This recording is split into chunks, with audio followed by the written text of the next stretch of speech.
Hello, this is Gloria, and this is my final milestone video for Fire and Ice, a Mega Man Maker video. These are the final milestones that I have set for myself, is just blocking out, prettifying the level, and basically going back, looking through the final few levels that I have worked on and tweaking what I can. And I didn't give it as much of a thorough final look over as I wish I could have, but I do believe I did pretty decently for myself, at least for a new level maker. Again, this video won't have me play testing the final two levels. My thumb is still in a bit of pain and it hasn't healed up yet. I hope to eventually do a full playthrough of all four levels and upload it onto the channel, so stick around for that. Okay, so here in level 3, I just finished adding the better objects, better graphics to it regarding what I had to work with. And again, the first enemy you encounter is just this guy who walks around and walks up to you. And pretty basic first level kind of experience. And brings us to this area where you can jump through. It's a slight secret area, not exactly quite secret, but you do have to bust through enemies to get to this energy tank there. We just jump down here, go through the brick wall that was first introduced, I do believe, level 2. And here we have a better... We start seeing elements that have been in previous levels all come together. It's not quite final, there are still some new surprises here and there. Just coming down here.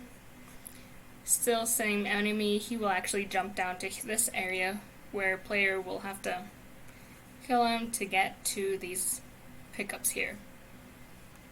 Go down through here. I'm still having some issues with enemies disappearing on here. I think it has to do because I've got the levels here set up so that it's a smooth transition, as in each level won't load as a separate block like this and then directly to that. Each level will kind of follow, the camera follows the player, so it's just a smooth transition. And I think since it's in such an awkward area right here where the player doesn't really see the entire block, the enemies disappear. So that's a little something on that. Down here we find our first new enemy. This guy who's got an ice pick for his head. He drops down ice pieces, and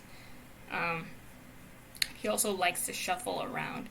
Not too much, but he moves a bit. And so that's one of the new pieces players will find. And while this area isn't exactly a rest area, it's a less intensity than the one popping up over here, where players will have to jump while avoiding enemies onto this area. And I won't lie, this area trips me up because I will forget it's here and jump through, jump to this one, try to jump here, jump back to this block here, where you have to shoot down these blocks here to be able to pass on to the next side. And here we get introduced to a new gimmick, the ice. So here players can kind of stop and they slide off. And so next area is this, which brings us up to our first mini boss. I have it broken up so that the transition isn't smooth. It blocks it this way, so that players won't be able to see, hey, I can just bypass this enemy and go straight through. And it worked with both of my playtesters. They didn't even think to try and bypass.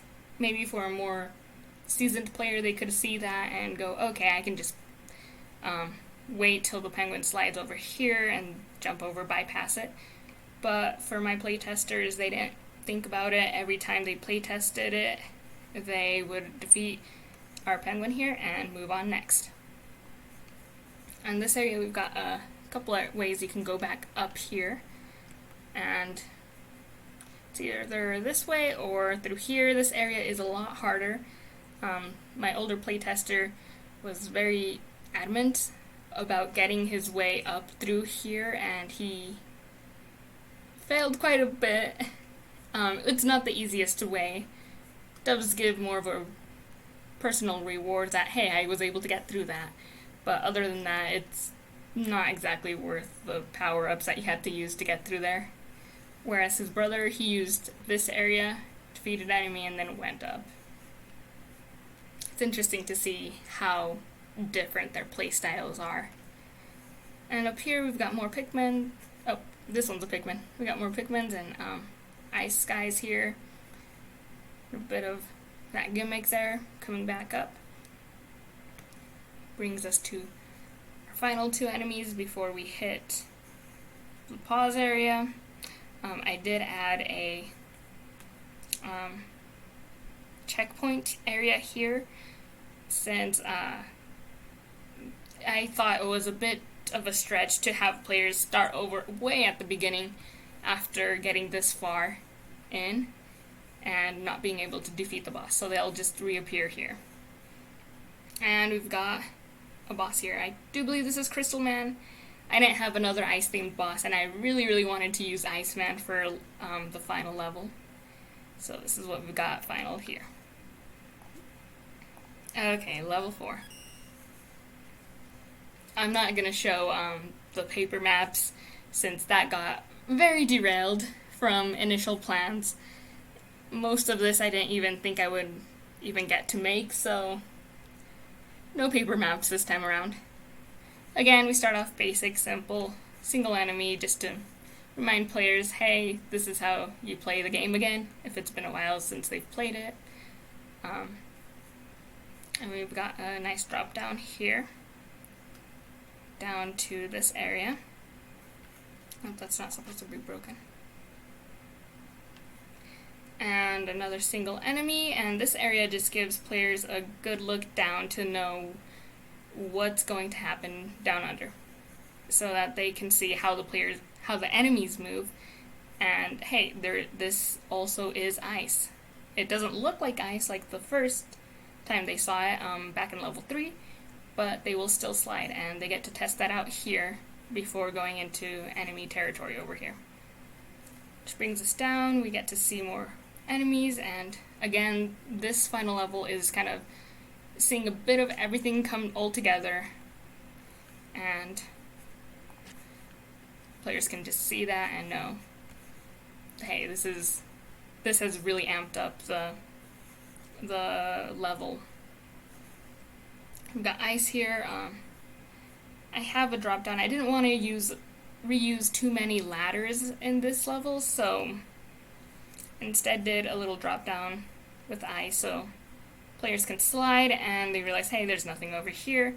They just go down, which will load up this area. New gimmick, they see, well, not exactly new, they've seen spikes, but not these kinds of spikes in these areas. If they touch it, they die, start back over at the beginning. They get here, they realize, okay, I gotta jump down, keep going here, and to this enemy, defeat him, and this one doesn't pop up. This is the only time this one pops up. I'm not sure if I should have added another area for it, just to kind of bring it up again. It brings players over to the side and drops them down. And first time players, they will go through the whole step, go jump down to here, get to here, and then jump to here. But I found as my playtesters kept dying in spots and coming back at the first level, not the first level, the first room, they would realize they don't have to do that. Get onto here and go all the way. They can just step on that, wait for it to move, and then just drop down here. So that was an interesting tidbit to know. Again, we see enemies we've seen before. Back down here, this one's more of a waiting game where players have to wait for the enemies to pass to drop down. But once they do get here, this does extend and shoots out, I think, 8 energy spheres, so Players have to dodge that and get down, freeze them, or kill it, get back down, and we see resurgence of our ice here again.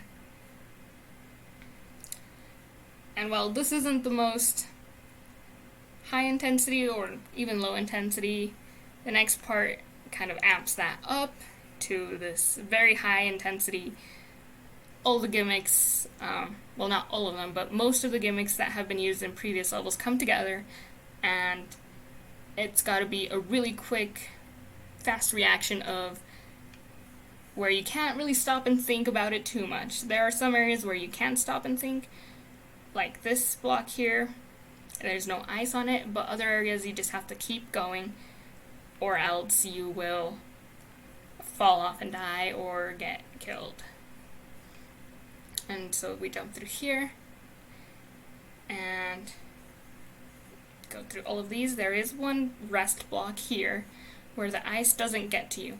Not unless if you stay on it for too long, where he will move over to the side and be able to reach you, but it gives a bit of a rest after all the craziness here. And a checkpoint. So here, this is another area that players kind of know what they're doing. This area they've seen before back in level 2, I want to say, where we had conveyor belts and enemies, but instead, this time around, it's conveyor belts, ice, and spikes. So as soon as you hit it, it's going to try and push you over to the side. And if you hit the spike, you have to go back to your checkpoint here.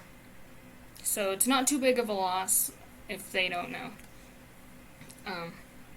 Interesting thing was that my playtesters didn't notice that they could use dash until their second, third, I think one of them took 5 times dying in this area before he realized, oh, I can just use dash to not, in these areas, to not be shoved into the ice pick over here.